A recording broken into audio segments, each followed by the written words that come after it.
A wonderful day to you kids. This is your Science 6 teacher, Miss Jocelyn F. Mendoza.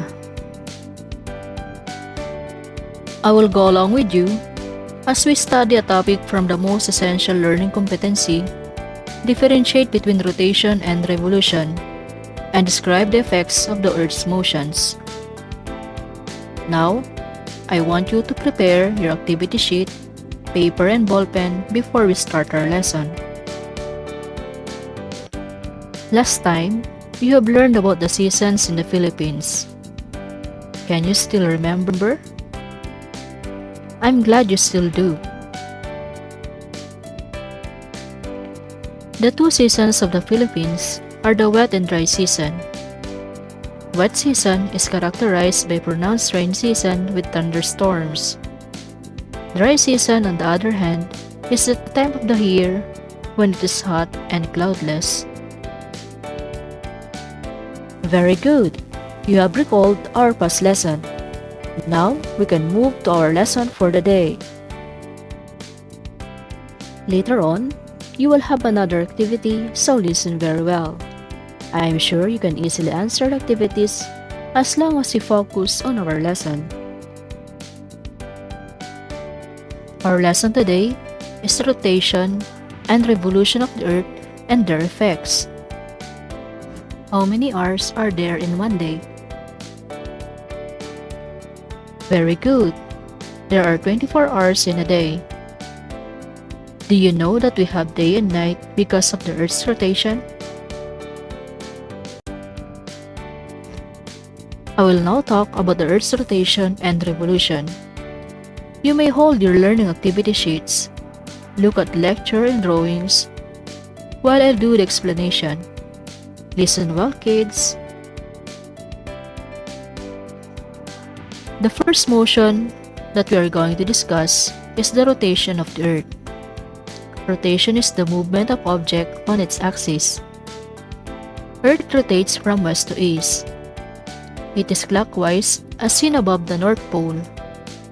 The period of one complete rotation is defined as a day and takes 23 hours, 56 minutes, and 4.2 seconds. Earth's rotation is inclined or tilted 23.5 degrees relative to its plane of revolution around the Sun. The rotation of the Earth has several results. These are: number 1, Earth's rotation may result to the occurrence of day and night. Places facing the Sun experience daytime, while those facing away from the Sun experience nighttime. Number 2, the daily rising and setting of the Sun, stars, and the Moon are the pattern of motion visible in the sky. And number 3, Earth's rotation affects the flow of air and water on Earth. Flowing air and water are diverted from north to south direction to an east to west direction because of Earth's rotation. The diversion of direction is called the Coriolis effect or Coriolis force. We will discuss the other motion of the Earth, that is the revolution. Revolution is the movement of an object around the bigger object. Earth revolves around the Sun. Its orbit around the Sun is in the form of a slightly flattened circle called ellipse. Earth's distance from the Sun varies.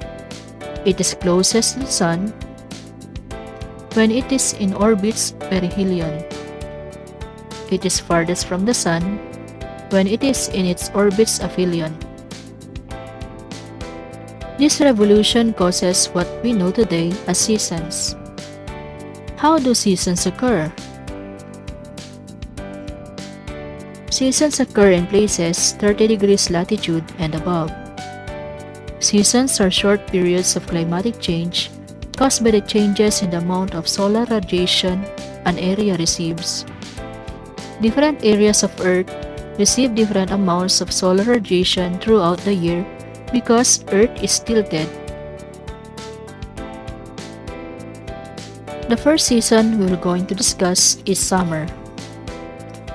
During June, July, and August, The northern hemisphere is facing the sun, while the southern hemisphere is away from the sun. The northern hemisphere experiences summer, while the southern hemisphere experiences winter. When the North Pole tilts directly toward the sun, this is called summer solstice. Areas in the Arctic Circle experience 24 hours of daytime. The next season is autumn or fall. The axis of the Earth at this time moves sideways. Both of the Earth's hemispheres receive not too much or too little energy from the sun. This is called fall or autumnal equinox. It happens on September 23, when nighttime and daytime are equal. The next season is winter. During December, January, and February, the North Pole is facing away from the sun. Places in the North Pole will experience winter, while in the South Pole will experience summer. And lastly is spring season. From March, April to May, Earth's axis is not pointed to the sun. Both hemispheres receive an equal amount of solar energy. This season is called spring. Did you understand the difference between rotation and revolution of the Earth and their effects? Very good. So now let's move on to the activity about the lesson. Prepare your learning activity sheet and ballpen. For the first part of your written test, identify the word or the words described in each sentence. Select from the choices in the box. Write the word on the blank before the number. Number 1. It is the movement of the Earth around the Sun. Number 2. It is the change in the flow of wind on the surface of the Earth caused by its rotation. Number 3. Imaginary line from North Pole to South Pole where the Earth rotates. Number 4. Point in the Earth's orbit which is farthest from the Sun. And number 5. Point in the Earth's orbit near the Sun. For the part 2 of your written test, you will also select from the choices in the box. Number 6. It is the location of the Earth where the 4 seasons can only be experienced. Number 7. It is experienced in Northern Hemisphere when it directly faces the Sun. Number 8. It is the shape of the Earth's orbit. Number 9. It occurs when daytime-nighttime is equal in length, which happens every September 23. And number 10. It is experienced in the Southern Hemisphere when it faces away from the Sun. I am hoping that all your answers are correct. If not, it will be just fine, as long as you try your best in our activity next time. It is so nice to be with you today, all throughout our discussion. I hope that you understood everything we have discussed.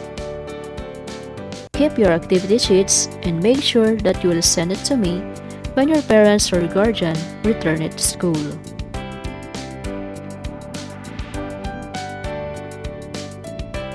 Once again, this is your Science 6 teacher, Miss Jocelyn F. Mendoza. Always remember, science can make the impossible possible. Till next time, kids, God bless and stay safe at home.